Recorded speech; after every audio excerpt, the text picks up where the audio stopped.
and welcome to Live Vedanta, a podcast where we explore simple living and high thinking. Each week, we join Vivek Gupta as he offers insights on bringing the divine into the daily. Over the last decade, Vivekji has shared his observations on the science of independent joy with communities across North America and beyond. Welcome to the next episode of the Meditation in Life series. Why is it that we feel unsettled despite having pleasure, possession, and position? How can we come out of this feeling? Let's listen in as Vivekji helps us continue on the path to permanent peace.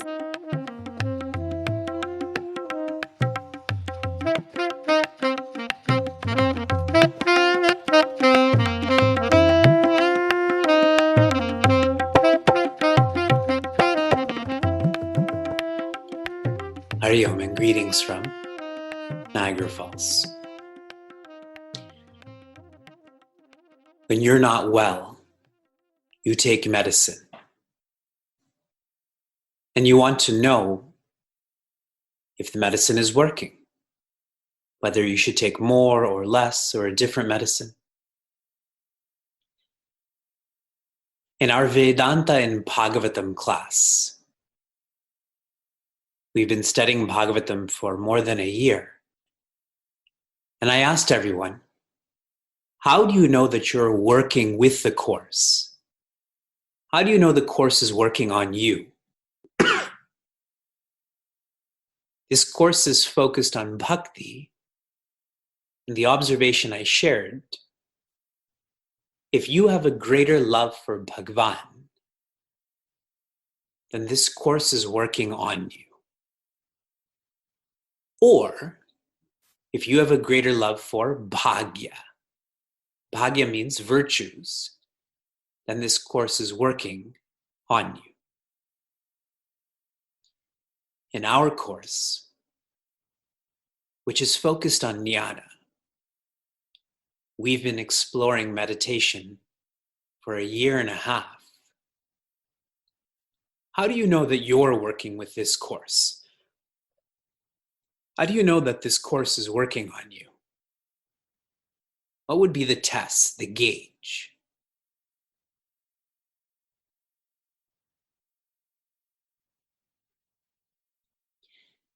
If your lifestyle is synchronized with purification, then this Course has worked on you. Where all you do this for a purer mind. Or your lifestyle is geared towards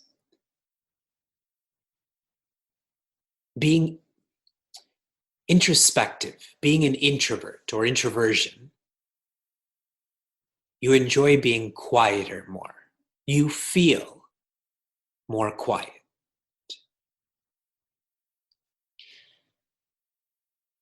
The last chapter that we studied, which completed the last part,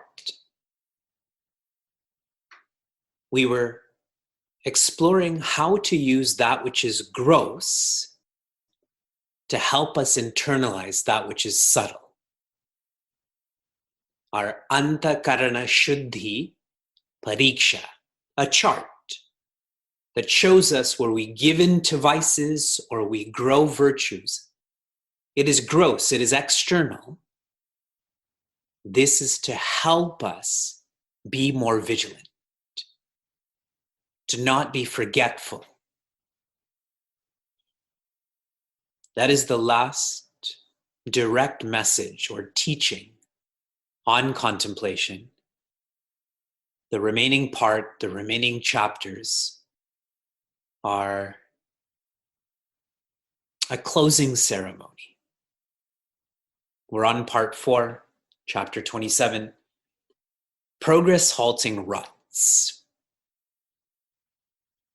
Swami Chinmayananda shares that one should read these chapters before and after contemplation.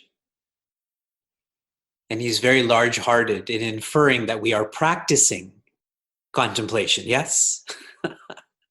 If he's sharing you should read it before and after, We have to be contemplating for this to be relevant.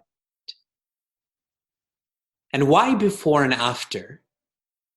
Before, so contemplation is on our mind. Afterwards, so contemplation is on our mind. Remember, someone had once asked him, how long should I meditate? And what was his response? Only 24 hours a day, 7 days a week. Yes? On your mind, it reminds me of the Ray Charles song, Georgia, Georgia on my mind. How he sings so passionately about Georgia. It could be a person, it could be the state, but that's always on his mind. And that's where that passion comes from, when this is always on your mind. All of the vices that are present in our personality, jealousy, an inferiority complex, indulgence, and the one that I feel is most universal for a seeker, for all of us, is this sense of being unsettled. If you look around at the people in this course, and I know the majority of you well, all of the boxes in your worldly life are checked off. You have pleasure, you have possession, you have position, you have family, you have love, and you can keep on going with all of that. I do too. But still, there's that sense of being unsettled. Why? How is that even possible? This is indicative that our nature is to be settled, to be natural. We have forgotten this. This forgetfulness is called avidya. And to remember my nature is settled to be natural, that is called vidya or jnana. This sense of being unsettled is your nature, is your creator calling you back to yourself, calling you back to him. Do not ignore this sense of being unsettled. It is a very powerful vice that can change us.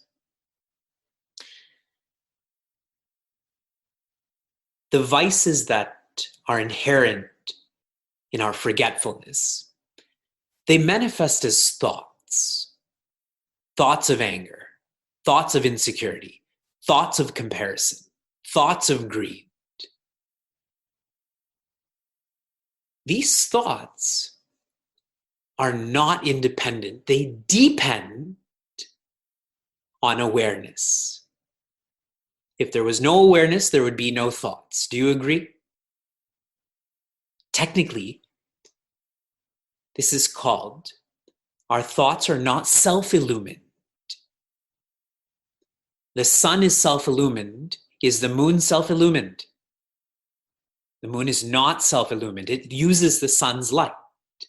If there's no sun, there cannot be a moon, yes? If there's no moon, can there be a sun? Yes. If you can tune into this simple insight that the thoughts are not self-illumined, then why do we take our thoughts so seriously? Why do we treat them to be so real and what they make us feel? Yes. The more forgetful we are of the self, the more we treat our thoughts to be real.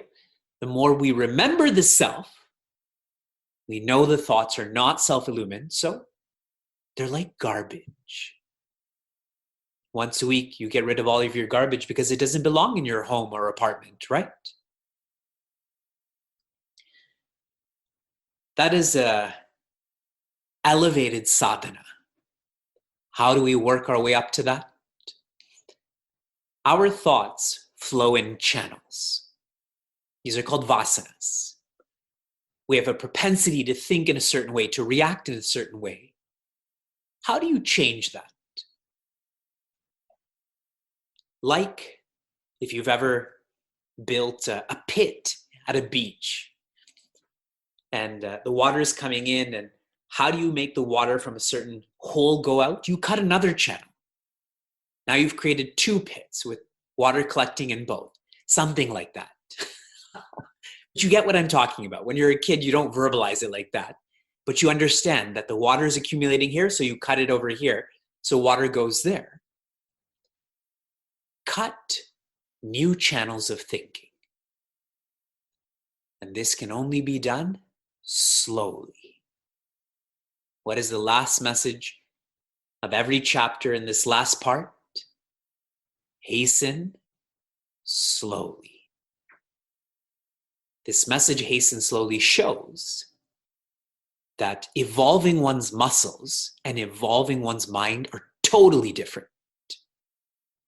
I can use creatine, I can use a trainer, and I can evolve my muscles fast. But the same is not applicable to the mind. To engage in the Atma Vasana is how to cut across the Anatma Vasana and dry up that flow of thought. And I'll leave you with a lovely visualization that I had heard recently about Bhagavatam. Bhagavan Narayana's feet are like a lotus. And the breeze that carries the fragrance of this lotus is known as the Veda. And you should inhale this fragrance with your ears. See, we think of inhaling fragrance with your nose, but you actually inhale the fragrance of the Veda of God's feet with your ears. Engage in more and more and more Shravana of the scriptures.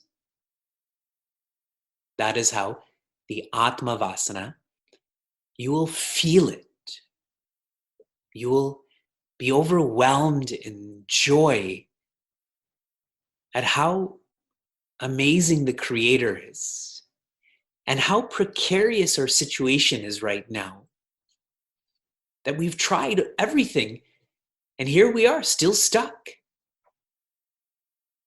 Today I was sharing with Sheila, we have 2 very hard parts of our day. The morning time is very hard and the evening time. I've heard other couples call this witching hour. I don't really like that term. It's too frightening. I was sharing with Sheila that the only chance we're going to have to be enlightened is to just give ourselves up to japa. So now we have Om Namo Narayana playing almost 24 hours. There's a Google Home in the bathroom. There's a Google over here. We just keep on playing it. And Sheila's like, it's going to take me a few more lifetimes. I didn't make a comment on that. At least me and our sons, we'll get out of here as soon as we can. But it's only that appreciation of the glory of the Creator and the misery of trying your best and still being stuck that creates that surrendering the ego.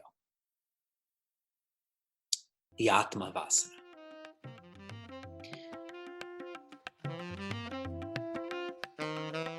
You heard or want to learn more, share this episode with a friend or find us online at facebook.com/CM Niagara. For those on the journey of self-development, Chinmaya Mission Niagara provides a community forum for seekers to listen, reflect, and contemplate.